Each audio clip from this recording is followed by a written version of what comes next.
والمرسلين وعلى آله الطيبين وعلى صحبه أجمعين أما بعد بسم الله الرحمن الرحيم باب ما جاء في بدء الأذان باب د بیان د غیر روایت کی چراغلی دی په بار د شروع د اذان کی چې اذان کله شروع شو. اذان په لغت کې اعلام ته وایي، خبر ورکول. په اصطلاح د شریعت کې اذان الاعلام بدخول وقت صلات بذکر مخصوص، خلق خبرول د مانځه په وخت باندې په خاص ذکر سره دې تسوي اذان ورته وایي. د اذان مشروعیت کله شوه؟ بعضی وایي د هجرت په اول کال اذان مشروع شوه، بعضی وایي د هجرت په دویم کال مشروع شوه، او بعضی وایي نه په معراج کې نبی علیہ السلام ته خدای اذان ورکړو مکه کې. البته عمل په مدینه منوره کې وشو، ځکه مکه کې خو اجتماعي منځونه نو اذان او اقامت نه کېده.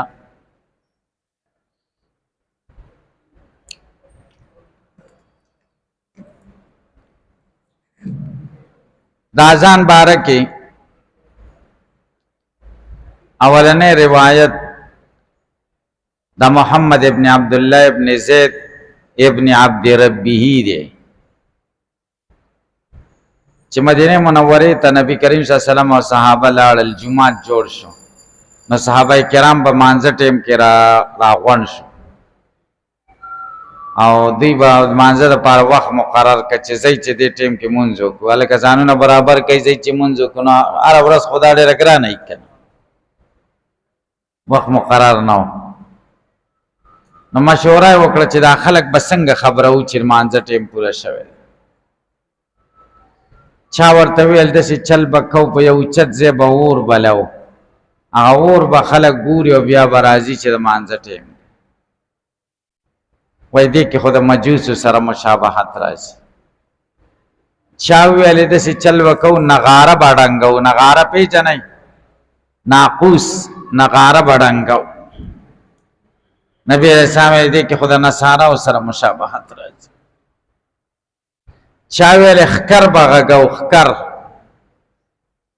شپېلی خکر آواز، وای دې کې د یهودیانو سره مشابهت راځي، دا به م نه کوو. تجویز دا شه عمر رضی الله عنه چې مانځه ټیم کېده نو یو سړی به پاسیږي د اوچت آواز، هغه به اوازونه کوي چې الصلاة جامعتون، مونږ تیار دی خدای مو به ښه راځئ. بس په دې اتفاق وشو چې دا به کوو، خو د څه وجې نه پې عمل ونه شو. صحابه کرام لاړل، یو صحابي دی هغه خوب ګوري، عبدالله ابن زید ابن عبد ربه. خوب کې یو سړی ولاړ دی، ناقوس دی ورسره نغاره. نو دی ورته وایي دا ما باندې را خرڅ کا. هغه ورته وایي په دې څه کې؟ وایي موږ پې د مانځه اعلان کوو چې مانځه له خلک راشي. نه خوب کې ورته دا سړی وایي د هغې ښه شی د ښې کلمات درته نه ښیم چې خلک به وایي څنګه؟ وایي ګوره الله اکبر الله اکبر الله اکبر الله اکبر اشهد ان لا اله الا الله اشهد ان لا اله الا الله اشهد ان محمد رسول الله اشهد ان حي على الصلاه حي على الصلاه حي على الفلاح حي على الفلاح الله اکبر الله اکبر لا اله الا الله. دا आवाज کوي خلک به مانځل راځي. د دې نه څو ورځې مخکې یو روایت کې شل شپې مخکې راځي چې عمر رضی الله عنه هم داسې خوب لیدلی و هېر شوی دی، یاد نه وتی و. نو سار چې کوم دی د عبدالله ابن زید ابن عبد ربه نبی علیہ السلام ته راغی، ورته وایي ما خو داسې خوب لیدلی. نبی علیہ السلام ورته وایي چې قسم دی چې دا حق خوب دی، ان هذه لرؤیا حق. چا څوک کوئی چې اذان مکه کې د اذان حکم راغلی د معراج په شپه، هغه وایي نبی علیہ السلام بغیر د سوچ نه ویل چې ان هذه لرؤیا حق، دا حق خوب دی. نو هغه ور یاد شه چلته ما ته حکم شوی و نو ځکه دا ویلې هلکه تاسو پې پوه شئ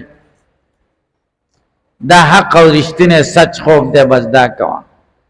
ورته وایي داسې چل وکړه عبدالله ابن زید ته وایي پاسه بلال سره دته دا کلمات وایه چې دی اوچت اواز سره ووایي او به دی به اذان کوي ولې د دا اواز هم د تا نه اوچت دی او اواز یې خوږ هم دی مؤذن کې دا پکار دی چې اواز یې اوچت هم وي او اواز یې خوږ هم وي تاسې پې پوه شئ کوي بعضې مؤذنین داسې اذانونه کوي که نه تاسې یقین به خدای وکړي ان انکر الاصوات لصوت الحمیر ډېر بدرنګه لګېږي یقین به خدای وکړي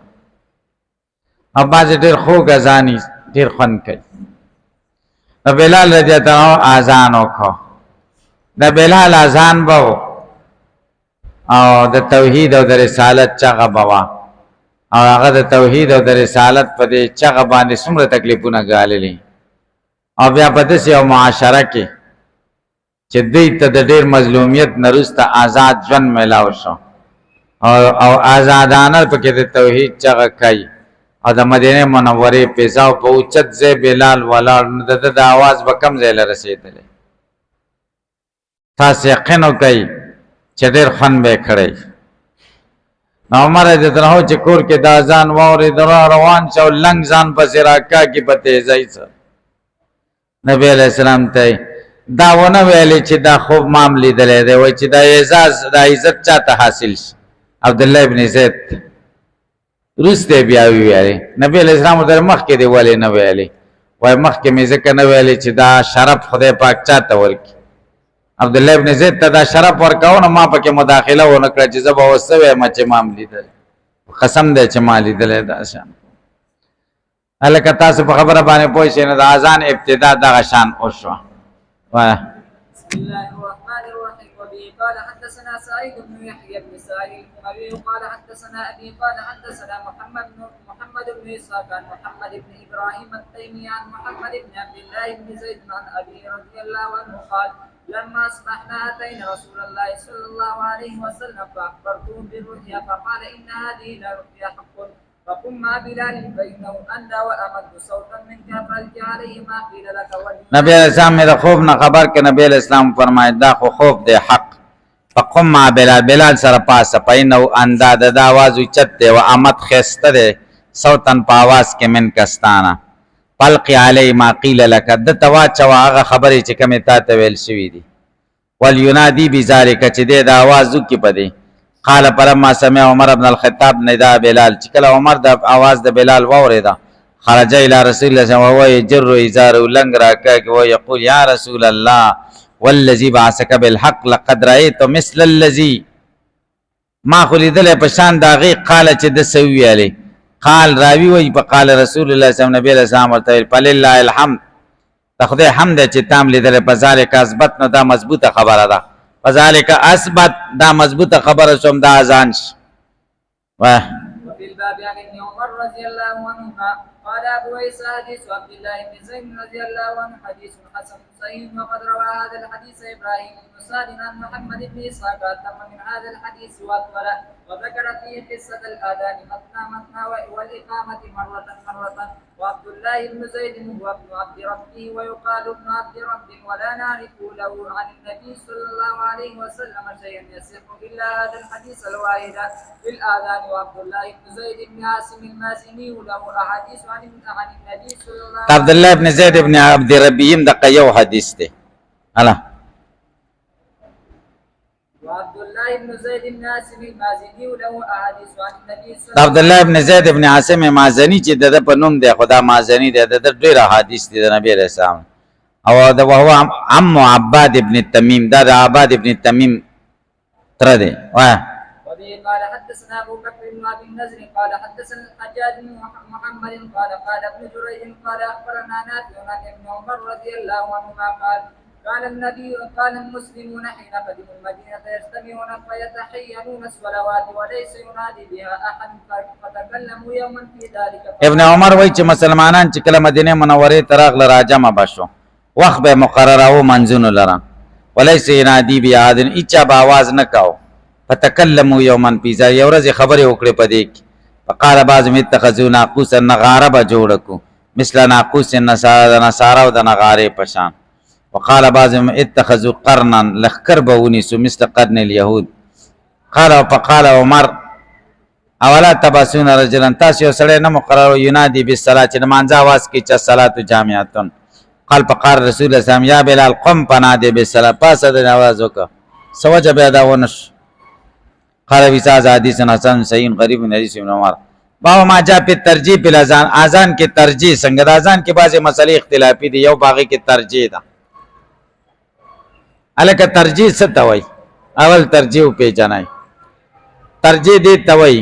اشهد ان لا اله الا الله، اشهد ان لا اله، اول په سپک आवाज سره، بیا په تیز आवाज سره الله اکبر الله اکبر الله اکبر الله اکبر، اشهد ان لا اله الا الله اشهد ان لا اله الا الله، بیا دوار په تیز اشهد ان لا اله الا الله اشهد ان لا اله الا الله، دې ته ترجیح وایي. اشهد ان محمد رسول الله صلی الله علیه وسلم یو ځل سست او بیا په تیز اوچت आवाज سره، دې ته څه وایي؟ دې ته ترجیح وایي. ترجیح مو پیژندل لکه دا ترجیح څنګه ده؟ امام مالک او امام شافعی صاحب د ترجیح قائل دي چې ترجیح سنت ده. ا د امام احمد ابن حنبل نه جواز د امرین او د مختار مذهب ادارې چې ده، او امام ابو حنیفه د ترجیح قائل نه دي. دی وی اذان کې ترجیح نشته. ما ته وګورئ سلور اذان شو، الله اکبرونه شو، سلور اشهد ان لا اله الا الله، سلور اشهد ان محمد رسول الله شو، او سلور چې کم دی دغه شي حیالتین شي، سلور او دولس څو شي؟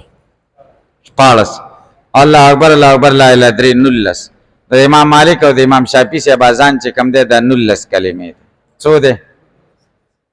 زمونږ د حناف او د حنابلو اذان 15 کلمې دي، ځکه څلور شهادتونه شو، اتو څلور شو، ترجیح والا ته لري کنه څو پاتې شو؟ 15 پاتې شو. زمونږ اذان څو کلمې دي؟ 15 کلمې دي. الکه تاسو خبره باندې پوه شئ. زمونږ اذان کې ترجیح نشته. زمونږ اذان کې ولې ترجیح نشته؟ ځکه بلال رضی الله عنه مؤذن د رسول الله صلی الله علیه وسلم د جمعه د مسجد نبوي، حضرت بلال رضی الله عنه اذان کې ترجیح نه و. بل هغه ملائکه چې کومه د اسمان نه نازله شوی و په خوب کې سړی ته اذان خودل عبد الله ابن زید بن عبد ربیع هغه کې ترجیح نه و. نو ترجیح مونږ وای نشته. البته ترجیح ثابت ده د ابو محذوره پر روایت. الکه د ابو محذوره روایت دی ذکر کوي، خلک ماته متوجه شي چې ابو محذوره پر روایت تم پوي. نبی علیہ السلام د غزوه حنین نه را واپس د مکې د فتح نه وروسته په یو ځای کې پړاو واچاو. د مانځه ټیم راغی، مؤذن ته ویلې اذان وکړه. مؤذن اذان کول ته واړه ولاړو او د نبی علیہ السلام سره ډېر بغض و، ځکه د کافرو بچیو. هغوی د اذان پیښې کولې، الله اکبر الله اکبر هم دقسې، خو د دوه اوازونه خپ او د یو اواز پکې ډېر تیز. نبی اسلام هغه واړو ته اشاره وکړه چې اذان ختم، چې راشئ. چې راله نو ویې درول، کم یو اذان کاو؟ هغه دوه اشاره یو ته وکړه، وایي د ده اواز تیز و، هغه ابو محذوره و، کسر دی ماشوم دی. نبی اسلام ته د شفقت نه وایي وکړه ته اذان وکړه لکه وایي الله اکبر. نور خو ورته نه هلته چې هغه بیا اورېد هغه سره څه کوه، بیا ورته نبی اسلام الله اکبر الله اکبر، بیا ویلې اشهد ان لا اله الا الله اشهد ان لا اله الا الله، باطل ناخواسته ویلې که نبی علیہ السلام سره بغض و. نبی علیہ السلام ورته بیا ویلې په زوره ووایه اشهد ان لا اله الا الله، اشهد دا تعلیم دپاره ورته ویلې او دوی وایي چې دا ترجیح ده. بیا یې ویل اشهد ان محمد رسول الله، محمد سره خو بغض و، ورو ورو یې د نوم یاد کړه. ورته نه سم ووایه اشهد ان محمد رسول الله، چې په تیز اواز سره پی ویلې. هلکه تاسو په خبره باندې پوه شئ. نه دی وایي تاسو په خدای یقین وکړئ چې ما ته محمد صلی الله علیه وسلم په ټول مخلوقاتو کې ډېر نفرت مې ورسره. او بیا چې اذان مې ختم کړ، نبی اسلام مې په سر لاس کېښوده، په سینه یې راته لاس کېښوده، او نو ما د محمد صلی الله علیه وسلم راته داسې محبوب شو چې په ټولو کائناتو کې داسې محبوب ما ته بل څوک نه. تاسو پې پوه شئ. صرف د ابو محذوره په روایت کې ترجیح ده، او دا ترجیح نبی علیہ السلام ورته تعلیم دپاره کړی دی. صحابه به چې په کومه خبره ایمان به په کوم وخت کې راوړی و،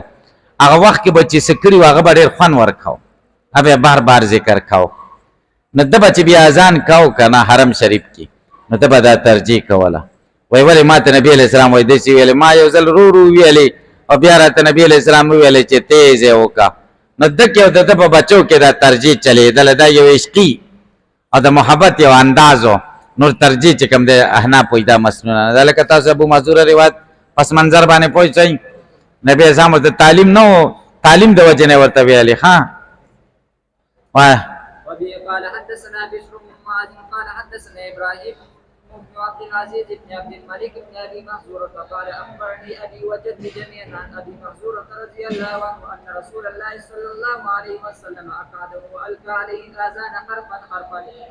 قال ابراهيم مثل اذاننا قال بشر فقلت له اعد عليه فوصف الاذان بالترجيح من ورته چې تا نبی اسلام څنګه اذان خو دلته هغه موږ راو بیان کا وصف الاذان بیان کا اذان ترجیح سره الله قال ابو عيسى حديث ابي منصور رضي الله عنه في الاذان حديث صحيح وقد روي عنه غير وجه وعليه العمل بمكه وهو قول الشافعي دا شافعي صاحب قول امام مالک هم سره مرګره دی الله وبه قال حدثنا ابو موسى محمد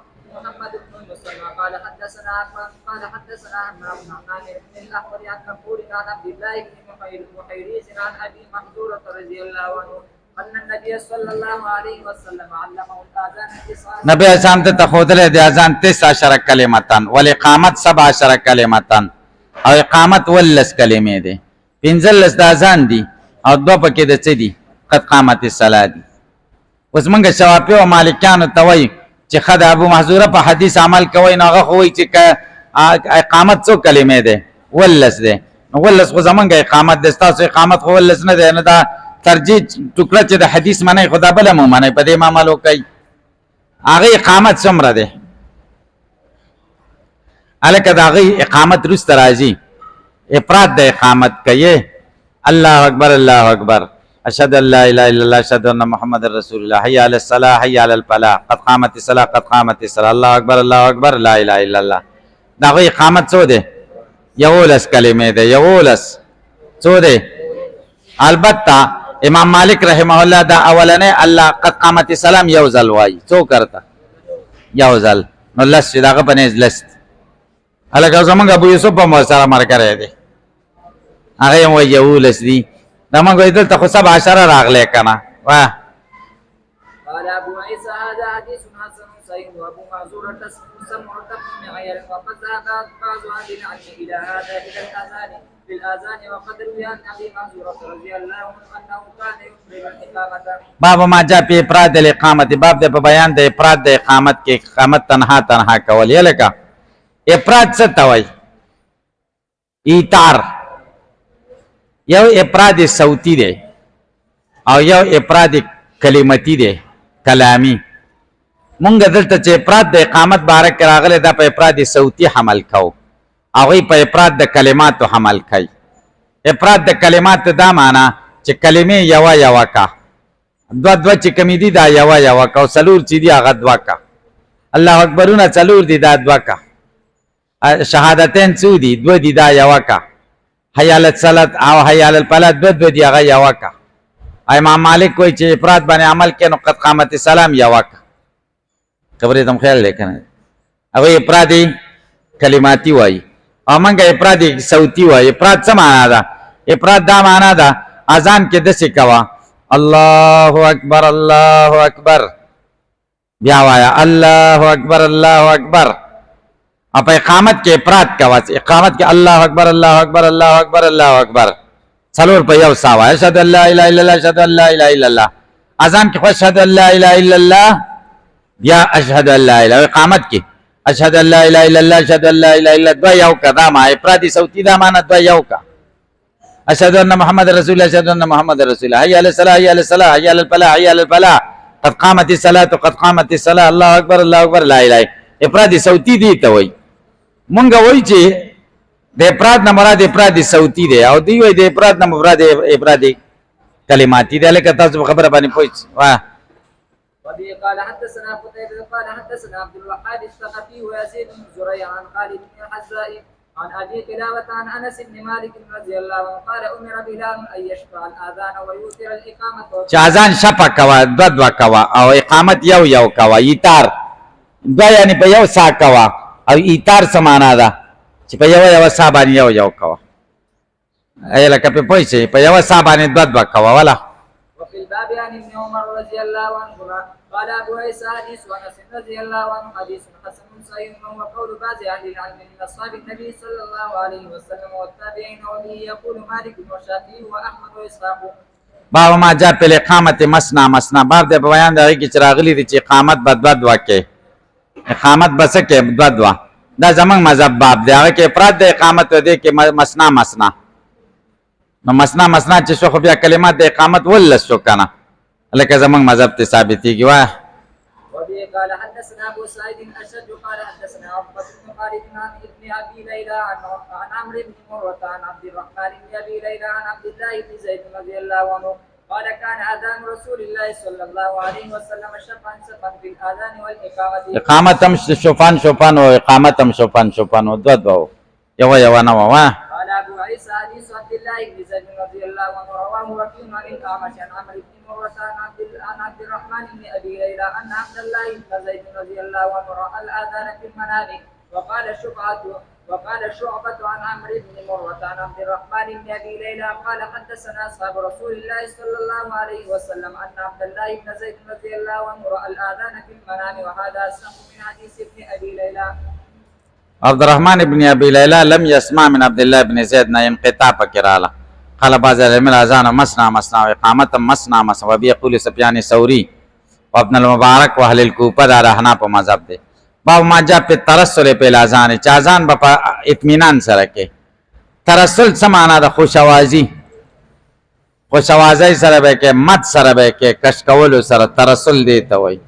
او اقامت په حذر سره کې روان واه. وبه قال حدثنا احمد بن الحسن قال حدثنا المعلم بن اسد قال حدثنا عبد المنعم وهو صاحب السقائي قال حدثنا يحيى بن مسلم عن الحسن وعطاء عن جابر رضي الله عنه ان رسول الله صلى الله عليه وسلم قال لبلال يا بلال اذا اذنت فترسل چې تکل اذان کې خپ اطمینان سره کو په خوشوازی سره و اذا قمت فحذر چې اقامت کې نو حذر کوا وجعل بین اذانک و اقامتک وګرځه استاد اذان او اقامت په منځ کې قدر ما دمر اندازه وخت یفرغ الاکل من اکلی چې خورون کې د خوراک نه پاره غش او شارب من شرب او سکون کې د اسکاک نه والمعتصر او دس ماتی کون کې اذا داخله چې کله داخل چې قضای حاجت تا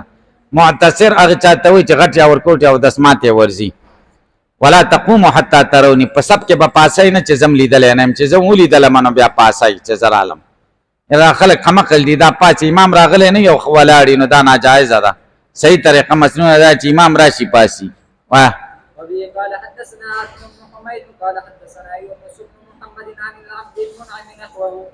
قال ابو عيسى حديث جابر رضي الله عنه هذا حديث لا نعرفه الا من هذا الوجه من حديث عبد المنعم وهو اسناد مجهول. خبر اتفاقی ده باب ما جاء في ادخال الاصبع الاذن عند الاذان باب د بیان د داخلولو د غوتو کې په اذان کې غوګونو ته په وخت د اذان کې اتفاقی مسله د اختلاف پکې نشته غوګونو ته بغوتې تننه کې دا ځکه چې دا هوا خارجي کې نو چې تخلیه ته زور ورکې سه هوا په دې لار راوځي نو आवाज دې تیز نزي چې کله دا غوګونو کې غوتې ورننه باسي نو هوا ټول یو طرف ته شي نو زور دې ټول دې طرف ته شي نو راشه ک بیا تاو دې کې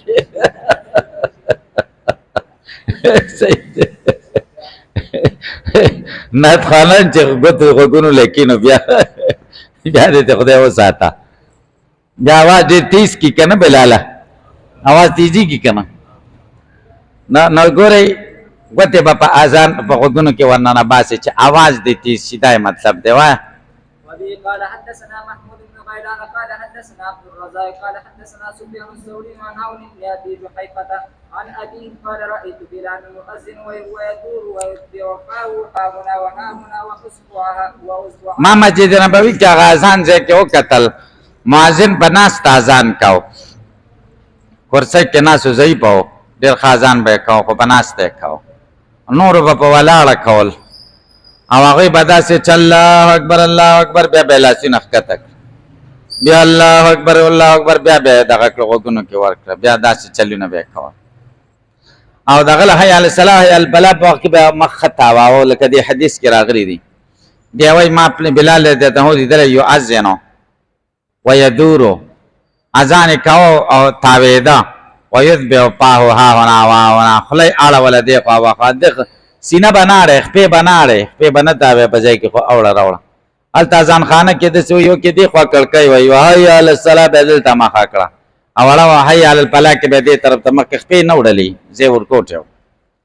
وایز باو په وزنی او ګوتې د په د دواړه ګوتې په کم ځای کې وي په غوګونو کې وي ورسول الله صلی الله علیه وسلم او نبی کریم صلی الله علیه وسلم په قبه حمراء پسره خیمه کې و قال راوی وای من ادم د سرمنه و فخرج بلال بین یدی بالعنازه بلال روته د مخې ته بالعنازه نیزه رويست پرکزها بالبطا شکل نظم کې د نیزه ختم کړه فصلى الى رسول الله صلی الله علیه وسلم نبی رسول د نیزه ته منځو کې ځا ستر شو یمر بین یدی کلب سپی تیرې دل د مخې ته ول حمار او خره تیرې دی وعليه حله حمراء او د نبی اسلام سره جوړه وا حله جوړې ته ویلکا صادر او لنګتا یا قمیص او لنګتا جوړه وای سره نبی اسلام معنا عبد الله ابن عمرو ابن العاص چولې وا نبی اسلام ته دالره کا وایسه په کوم وېسو زغې استوصله هغه سلام جواب ورنک سره جوړه په دا دار چې دا حبره روس راځي د حبره نه معلومیږي چې دا سره نه وا بلکې خطونه پکې سره او راوي ته سرخ کار شوی دا او چې کپړې سره خطونه پکې هغه خدا کان ينظر الى بريق ساقي لکه چې اوس ګورم الى بريق ساقيه برېخنا دغه ته پونډې دته لکه چې اوس ګورم الکه تاسو به پوښتې کې به پوي قال سفيان وای نراه حبره مونږ دا غنو چې دا حبره وا حبره معنا رنگینه د کرخو والا کپڑا وا الا قال ابو عيسى حديث ابي جحيفه رضي الله عنه حديث حسن صحيح وعليه العمل عند اهل العلم يستحبون ان يدخل المؤذن اصبعيه في اذنيه في الاذان وقال بعض اهل العلم دا اهل علم مستحب غني چې مؤذن ګوته داخل کې بغونو کې په اذان کې او بعض اهل علم په اقامت کې اذن اقامت کې هم دا شان چل کوي په اقامت باره کې د ګوته د ننوستلو څه حدیث نشته يدخل زوی بن ودا قول دا زید او د ابو جحیفه اسمه وهب سوایینم ده ابو جه الکه په پوجې نو صرف په اقامت کې دغه کې د اذان کې د غوګونو کې نه باسي چې تیزي اقامت کې خوندرون خلک ورته وی راځي د خیر سره بزمون زو درې د بزرو روم کافی ده ما جا په تصویبی بسته